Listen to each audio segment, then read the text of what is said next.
शराबबंदी की योजना मेरे समझ से विफल है। शराबबंदी जब लाया गया, निश्चित शराब नहीं पीना चाहिए, सबको इससे विरोध है। अगर आपने इसको लागू किया तो वो दिखना चाहिए, वो कहीं दिख नहीं रहा है। माने शराब की स्थिति भगवान कहीं नहीं है, भगवान सब जगह लेकिन दिखते नहीं है। वही शराब की भी स्थिति आज बिहार में है कि दिखता नहीं लेकिन है सर्वत्र, हर जगह है। विगत 10 वर्षों से, मैं आज से नहीं कह रहा हूँ, ये 10 वर्षों से लगातार शासन का इकबाल, प्रशासन का इकबाल समाप्त हो रहा है। कहीं नियंत्रण नहीं है शासन प्रशासन पे हमारे माननीय मुख्यमंत्री जी का, और यहाँ हमारे माननीय आरक्षी अधीक्षक या अन्य जो वरीय पदाधिकारी है उनका अपने पुलिस बल पे। दुर्भाग्य है, आज से कुछ दिन पहले जब कुछ और दल साझीदार थे तो दूसरे दलों के द्वारा टीका टिप्पणी की होती थी और वो सरकार के विरुद्ध बातें किया करते थे, कहते थे अपराध बढ़ा हुआ है।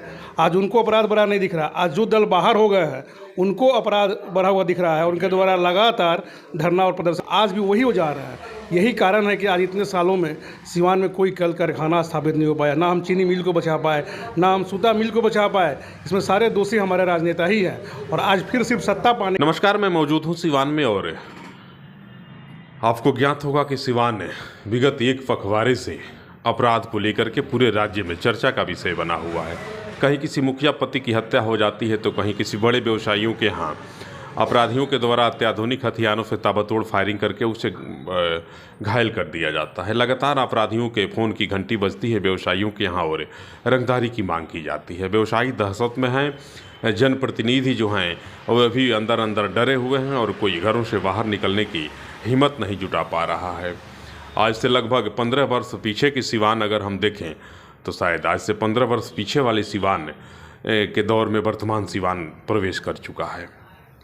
शाम ढलते ही दुकानें बंद हो जाती हैं, सामाजिक और राजनीतिक जो लोग हैं अपने अपने घरों में घुस जाते हैं। स्थिति यह हो गई कि कोई कुछ बोलना नहीं चाहता है, बात अपराध की हो, बात रंगदारी की हो, कोई भी व्यक्ति अपना जुबान खोलना नहीं चाहता है। इन तमाम बिंदुओं पर चर्चा करने के लिए आज मेरे साथ मौजूद हैं रामदेव विचार मंच के राष्ट्रीय अध्यक्ष और लोक जनशक्ति पार्टी के पूर्व जिला अध्यक्ष, सामाजिक कार्यकर्ता और महाराजगंज विधानसभा क्षेत्र के पूर्व प्रत्याशी अभिषेक कुमार सिंह जी। अभिषेक कुमार सिंह जी की रुचि राजनीति में बड़ी रहती है, समाज सेवा से इनका बड़ा गहरा नाता है और समाज के प्रत्येक घटना और दुर्घटना पे बड़ी पैनी नज़र रखते हैं। आज इनसे बात करेंगे और जानने का प्रयास करेंगे कि आखिर एक बार सिवान को किसकी नज़र लग गई है और सिवान किस ग्रह दोष के कारण आज एक बार पुनः अपराधियों के चंगुल में फंस चुका है। तमाम बिंदुओं पर चर्चा करेंगे। बहुत बहुत स्वागत है हुजूर आपका। जी बहुत बहुत नमस्कार आपको और आपके चाहने वाले व्यूअर्स। बहुत दिनों के बाद आज आपसे मुलाकात हुई और मुलाकात वैसे वक्त हुई जब सिवान और सिवान के तमाम लोग डरे हुए हैं, सहमे हुए हैं। लगातार गोली चल रही है, मुखिया पति की हत्या होती है, व्यवसायियों से रंगदारी की मांग हो रही है, कुछ राजनीतिक दल के लोग धरना प्रदर्शन कर रहे हैं, पुलिस की निष्क्रियता को घेरने का प्रयास किया जा रहा है। यूँ कहें कि सिवान आज से 15 वर्ष पीछे वाले सिवान की ओर बढ़ रहा है। क्या कहेंगे आप? शंभू जी, आप आज से 15-20 वर्ष पहले जो सिवान था उस समय एक प्रतिष्ठित समाचार पत्र के आप ब्यूरो चीफ हुआ करते थे, तो आपने नज़दीक से सिवान को देखा है। सिवान में अपराध चरम पे था, लोग त्रस्त थे। उसी का नतीजा हुआ कि एक विकल्प के रूप में इंडिया की गवर्नमेंट आई, एनडीए की सत्ता आई और निसंदेह पहला जो 5 वर्ष रहा एनडीए का वो स्वर्णिम काल था बिहार के लिए, जिसपे अपराध पे प्रशासन और शासन ने काबू पाया।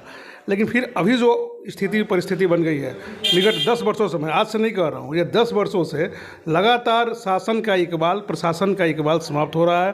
कहीं नियंत्रण नहीं है शासन प्रशासन पे हमारे माननीय मुख्यमंत्री जी का, और यहाँ हमारे माननीय आरक्षी अधीक्षक या अन्य जो वरीय पदाधिकारी है उनका अपने पुलिस बल पे। जो घटनाएँ लगातार घट रही है, चाहे बड़हरिया हो, चाहे महाराजगंज हो, चाहे दुरौंधा हो या आंध्र रघुनाथपुर हो, दरौली, गुटनी, कहीं चले जाइए, आए दिन गोलियाँ चल रही है, लोगों की मौत हो रही है। एक मौत के बाद हम आते हैं, प्रतिक्रिया देते हैं। एकाध कुछ राजनीतिक दल के लोग तो लगातार एग्रेसिव होकर के धरना प्रदर्शन भी कर रहे हैं। विभिन्न चौक चौराहों पे कहीं बंदी हो रही है, कहीं प्रदर्शन हो रहा है। दुर्भाग्य है, आज से कुछ दिन पहले जब कुछ और दल साझीदार थे तो दूसरे दलों के द्वारा टीका टिप्पणी की होती थी और वो सरकार के विरुद्ध बातें किया करते थे, कहते थे अपराध बढ़ा हुआ है।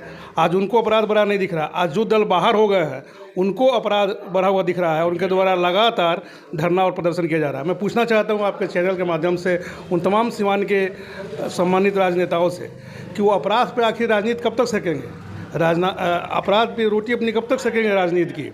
आपके पास सत्ता है, आप केंद्र में हैं, आपकी जो यहाँ पे वहाँ रिपोर्ट भिजवाइए राज्यपाल के माध्यम से कि लगातार यहाँ क्राइम बढ़ा हुआ है, लोगों की हत्याएं हो रही है, सरकार का प्रशासन का नियंत्रण नहीं है और आप राष्ट्रपति शासन लगाए भी। कल एक बड़े यहाँ के नेता का और पूर्व किसी जनप्रतिनिधि के माध्यम से सुन रहे थे, पूरी हिस्ट्री गिना रहे थे कि अब तक कितने लोगों की हत्या हुई, कौन कौन लोग मारे गए, क्या हुआ। उसमें मेरा भी नाम चल रहा था कि इनके ऊपर भी हमला हुआ। पुराने इतिहास को दोहराने से क्या फ़ायदा, वर्तमान सिवान कैसे संभलेगा, इस विषय पे कोई चर्चा नहीं कर रहा है। दुर्भाग्य है, चर्चा विकास की होनी चाहिए, तो हम बातें विनाश की कर रहे हैं। विनाश की कर रहे हैं। निश्चित तौर पे जो 15-20 वर्ष पहले जिस चीज़ की हम चर्चा करते थे उन लोगों के द्वारा आज भी वही हो जा रहा है। यही कारण है कि आज इतने सालों में सिवान में कोई कल कारखाना स्थापित नहीं हो पाया, ना हम चीनी मिल को बचा पाए, ना हम सूता मिल को बचा पाए। इसमें सारे दोषी हमारे राजनेता ही हैं और आज फिर सिर्फ सत्ता पाने के लिए। एक समय था कि 5-5, 6-6 मंत्री बिहार सरकार में हुआ करते थे, केवल सिवान के विधायक।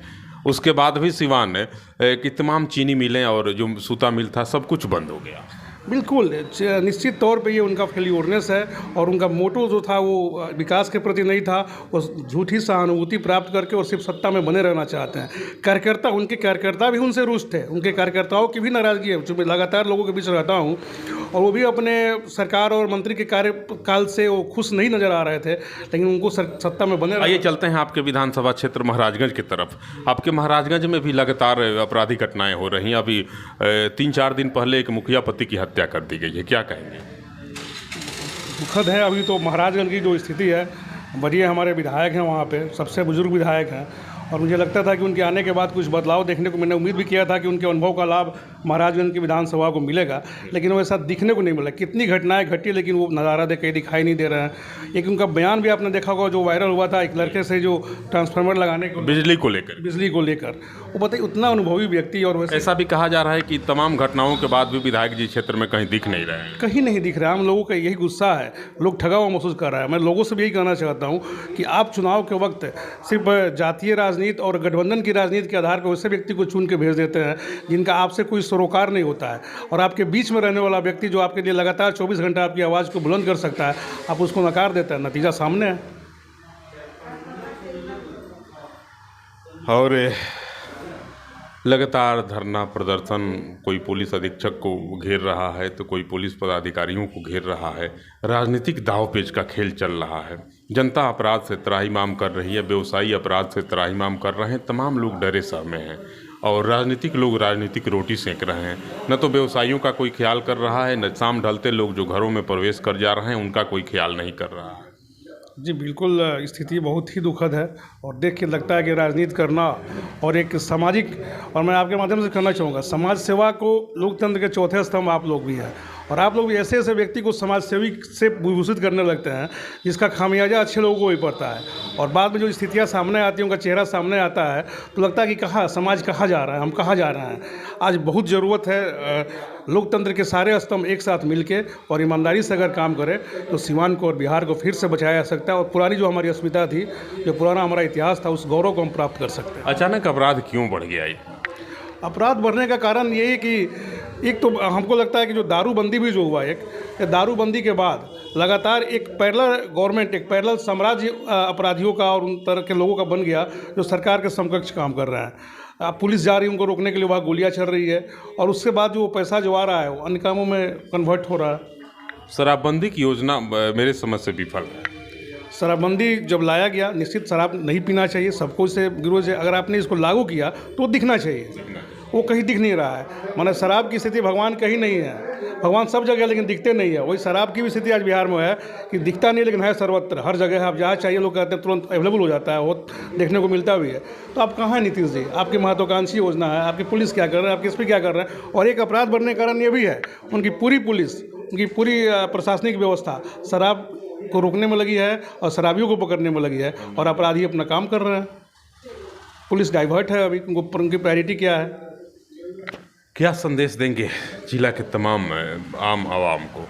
हम आम आवाम से ये प्रार्थना करेंगे, चूँकि राजेंद्र बाबू का ये धरती रही है, ये मौलाना मजहूर हक की धरती रही है, रामदेव बाबू की धरती रही है और तमाम ऐसे लोग जो सेवा राजनीति को सेवा समझते थे उनकी धरती रही है। तो आपके ऊपर अल्टीमेटली सबसे बड़ी जिम्मेदारी है। लोकतंत्र में आप जैसा चाहेंगे वैसा आपका प्रतिनिधि होगा। जब चुनाव का वक्त आता है, चाहे लोकल चुनाव हो, चाहे छोटा चुनाव हो या बड़ा चुनाव हो, आप वैसे प्रतिनिधि को चुनें जो स्वच्छ हो, निर्मल हो, सशक्त हो, जो आपकी बातों को आप हर मोर्चे पर विधानसभा से लेके और नगर परिषद से लेके और नगर पालिका पंचायत से लेके हर जगह वो पहुंचाने में सक्षम हो, बेदाग हो। यही माने भ्रष्टाचार रहित। बड़ी एक जोर से चर्चा चली थी जब पिछले माह नगर पालिका का चुनाव घोषित हुआ था और चुनाव की बिगुल बजी थी, तो आपके नाम को बड़ी लोग ऐसी कर रहे थे कि आप सभापति पद के प्रत्याशी हैं। आगे क्या योजना है आपकी? शहर के लोगों की ये राय थी, एक आम राय थी कि भ्रष्टाचार चूँकि से त्रस्त रहा है आपका नगर परिषद, चाहे जो भी अध्यक्ष रहे हों या उपाध्यक्ष रहे हों, कहीं ना कहीं उनके ऊपर दाग के छींटे पड़े हैं, वो बेल पे हैं या सब, वो चर्चा का विषय है। तो लोगों को था कि एक स्वच्छ व्यक्तित्व सामने आए जो नगर परिषद को भ्रष्टाचार से आगे निकाल के और एक सशक्त नगर परिषद, एक सुसज्जित नगर परिषद। रातों रात आपका नाम सोशल मीडिया में उछलने लगा और तमाम लोग आपके नाम को लेकर के पोस्ट करने लगे कि सभापति पद के प्रत्याशी हैं। अचानक एक रात में यह कार्यक्रम कैसे बदल गया? लोगों का प्रेम, लगातार लोगों के सुख दुख में 12 बजे रात को भी मैं हाजिर रहता हूँ। लोग कहते हैं कि आप महाराजगंज अनायास चले जाते हैं चुनाव लड़ने, आप सिवान के लोगों की जितना सेवा करते हैं, सिवान के लोगों के सुख दुख में शामिल रहते हैं, सिवान से आप चुनाव क्यों नहीं लड़ते, आप महाराजगंज जाते हैं? कि नेता का कोई क्षेत्र नहीं होता सब, मुझे ठीक ना। लोगों का कहना है कि आप सिवान के लोगों के साथ हमेशा सुख दुख में रहते हैं।